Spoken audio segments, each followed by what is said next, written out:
Okay, so as you might have understood, I have built a cafe racer, or I wouldn't say built, I have actually modified my Suzuki GN 125cc, and it's a 94 model. So I bought it cheap and built it to my own specifications, and I have had a lot of fun with it.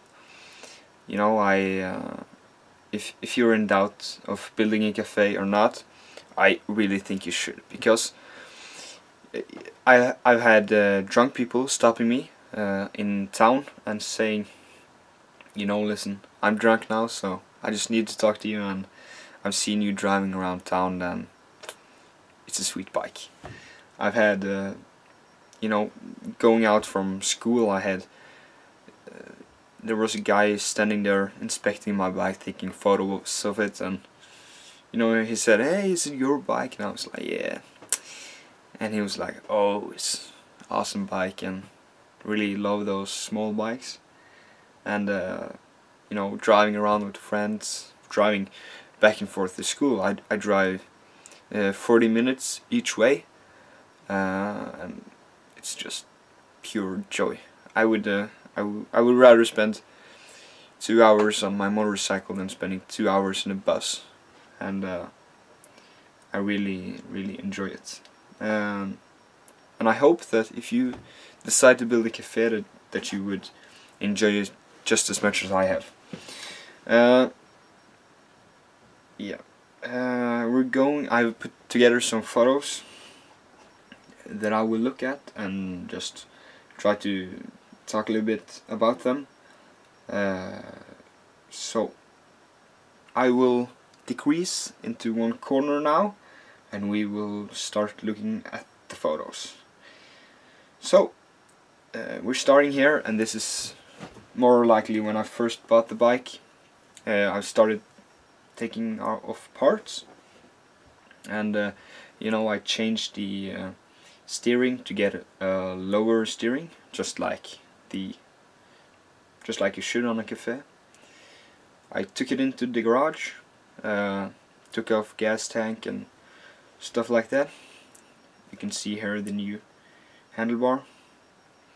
Took it outside again to cut off a loop that was in the back. You can see here the blue tapes to make so that the new seat would fit. I also had to lower the starter solenoid so it wouldn't interfere with the new seat. And then starting building the new seat out of I think it's a 5mm aluminium plate that I shaped with different methods. Then you can see here shaping it. Use the original attachment in the front, and yeah, more shaping, and this is for making it fit the frame. Used a hammer. Of course, you need to pose a little while building a bike. Having fun is my main activity. So almost done here, and now I'm starting to put foam on the seat. So I cut up this foam that we had laying around at home, glued it to the seat, and used a Stanley knife to smooth it a little bit out. Check the fitment of the bike, looks good, and then I used a rough file to file out the shape of the seat. Then I asked my dad to help me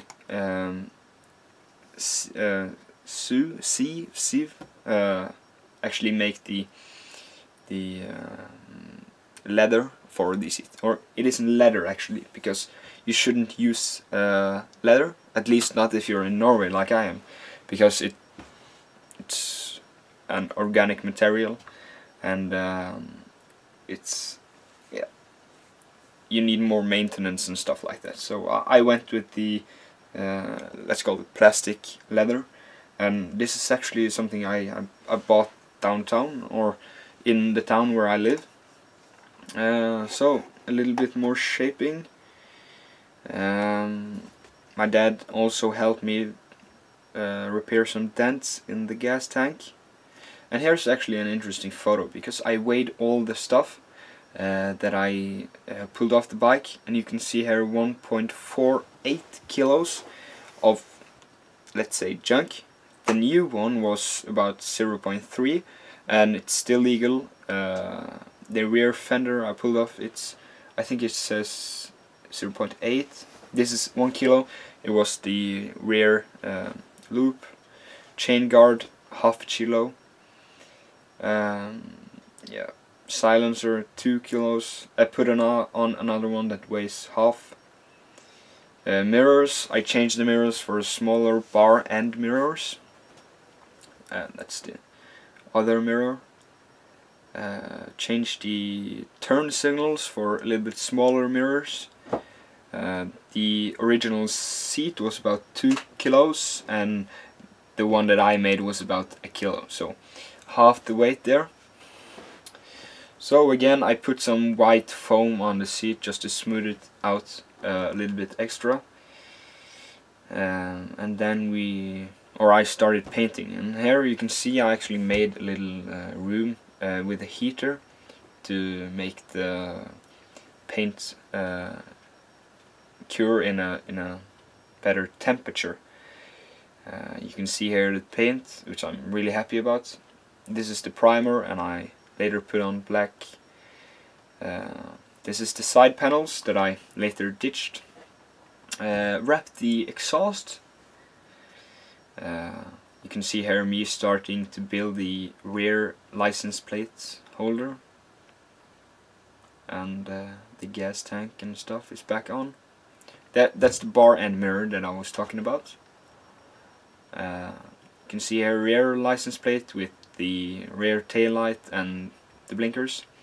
And this is also actually an interesting photo. I put a Christmas tree on the back for Christmas last year, and it was just an amazing experience, and everybody just loved it. So as you maybe see here, I have some things I don't like about the bike. I think it's too tall in the front. I don't like the way that the rear license plate is at this moment, and also I don't completely like the setup with the handlebars. What I did was going out shopping for new parts. So I used eBay quite a lot in this process when building this bike. So I bought new clip-ons, a K&N filter, LED flasher relay, and a rubber maintenance part that I needed for the rear wheel. But it isn't hard sourcing cheap parts. It really isn't. The most expensive thing I put on this was the silencer, and it wasn't expensive. Yeah, I think most of the parts. Okay, so the silencer was, I think, $50, and everything else was like $25. I need to calculate this in my head because we use another currency in my country, but I think that's roughly around what I paid. So we can go to the next photo. Just use eBay, in my opinion. I think it's a good source. And here you can see after a while I needed to change the K&N filter. Also, when doing modifications you need some type of tooling, and I will actually take an extra moment to talk about this. Tooling is relatively important because you need the tools for the job. When building this cafe I didn't use any tools that is special tools. I used hammer, I used ratchets, screwdrivers, file, like stuff you get in your local tool dealer. And yeah, there isn't any special tools. Okay, so you can't use "I don't have tools" as an excuse for not building a cafe, in my opinion, because you need only the most basic tools that you probably already have in your garage. At least, as I said, in my opinion. So, no problem. So, that's the tools. Again, cheap tools is probably good enough. Here's my dad again, reading a book about how much oil we needed to fill in the front suspension. I bought new attachment for the front headlights because I decided to lower the front, so I had to have new lights. This is when the front wheel is off. I can't actually remember why we did it. And this is it ready after the second rebuild. And here I have a photo when I dressed up for celebrating 17th of May, which is our celebration of freedom in Norway. And again, you can see that in my opinion the front wheel is 18 inches and the rear is 16, so I'm planning on changing the front wheel till 16 inch to get that more line going to the going over the tires. Yeah, and also I'm planning on doing something with the rear license plate. Yeah, so that's my video about my cafe RACER building procedure. I made a video a while ago when putting on a or actually my mom's old bag. I used it as a saddle bag, and I really think you should watch that video. I made it very quick. I was going to my cousin in another city, and I needed some extra space, so that's my solution. Again, I won't say that I'm an expert in building a cafe, because I am not. I have modified this one bike. I have gotten a lot of attention about it. And I'm not sure if it's because I was lucky and building this bike as people imagine a great looking bike, or if it's just the lack of custom bikes in Norway, because really there is very few that builds bikes, and we have so much, at least where I live in Norway, there's a lot of rain and bad weather, so there aren't this many people driving motorcycles. But hey, if I can help you taking decisions on your bike, saying if you have any questions, I would have no problems trying to answer them. You can post a comment below. You can contact me on Google Plus or the inbox in YouTube, and I will really try my best to answer your question.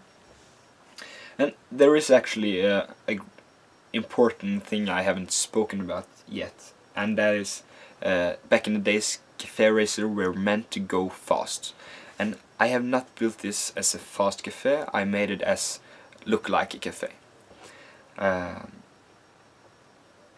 But I think that you don't really have to tune in the engines perfectly and do all these things. But if you want to, I think it's cool to do it.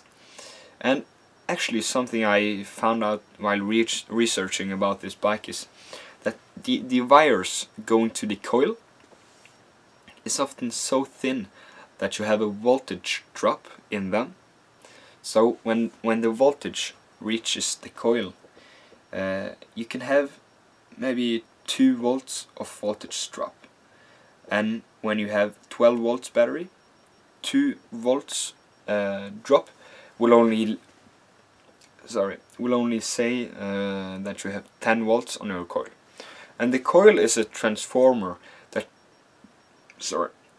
transforms the voltage going into it into a higher voltage, usually like, I believe it's 20,000 something volts.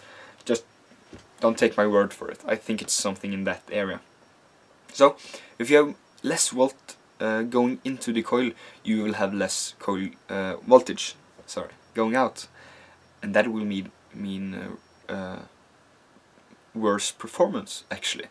So just take your time and think outside the box, and really try to understand how a gasoline engine works, and think that you're improving every step of it. You know, the professional engine tuner says that you take the weakest spot, you make it better. Then you take the next and the next and the next until the engine is so... you've done something with everything.